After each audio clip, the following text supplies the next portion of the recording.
it's making claims on that and dictating how, for example, time ought to be seen. So one very basic example would be to suggest that our contemporary age is so radically, and here I can't emphasize that enough, so radically different to the past, that in fact the past becomes in effect null and void. It's what we can learn from the past is always in a kind of negative sense, i.e.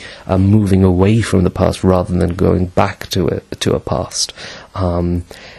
And of course, for a theist, and this is again the other, when I say that modernity is a complex, multifaceted term, another sort of level of its complexity is that it encompasses very strongly terms of secularity and tradition, and these, the binaries of secularity and tradition, and evaluates these terms differently.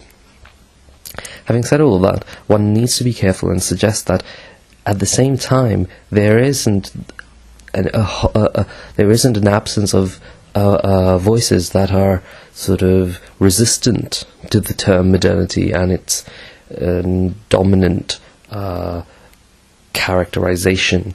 But even then, I would say that those who are against modernity are against it in the sense of finding niche or space within modernity for alternatives without deconstructing its underlying assumptions, further than perhaps its assumption that it is a good thing. So they will deny it as a good thing, but its opposition to it will not be a return to the past, because they will have at least sort of subconsciously or subtly assumed the premise that going back to a past is now impossible, and so therefore anything to do with a return is immediately anachronistic, because it's not possible. And of course, like I said, this for a theist is particularly difficult, and particularly difficult for a Muslim, since we as Muslims believe in a temporality that is not linear. Necessarily. So while we do realize that time is moving in somewhere, we don't necessarily believe that moving forward is always moving in a progressive direction. And in fact, we as Muslims call to a return to the earlier practices and understandings of Islam, of the first three generations, for example. So for us, this sense of the anachronism of going back is not true. And thus, if modernity carries forth this implicit understanding, then modernity for us becomes a very difficult term to grapple with. Now, modernity as a term is difficult enough, and so it's a case of beginning piecemeal, bit by bit, trying to understand what modernity is.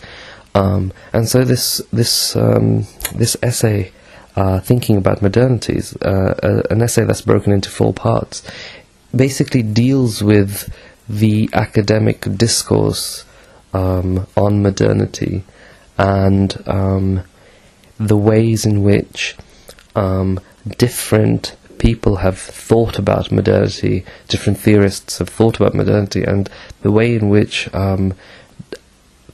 certain theorists have tried to open up modernity so that different cultures may be able to express the modern differently, and that's come to be known as the pluralization of modernity, hence modernity. So we recently, in the past decade or so, less than that perhaps, we've started to hear terms such as Indian modernities, Islamic modernities, Brazilian modernities, and so on and so forth. So the term it crosses. I think that's one of the reasons why I do enjoy grappling with it, is because it cuts across several different disciplines. So we're in history, cultural studies, politics, sociology, all at the same time. You're kind of moving to and fro between these disciplinary lines. That then is a very all over the place introduction to this essay called Thinking About Modernities.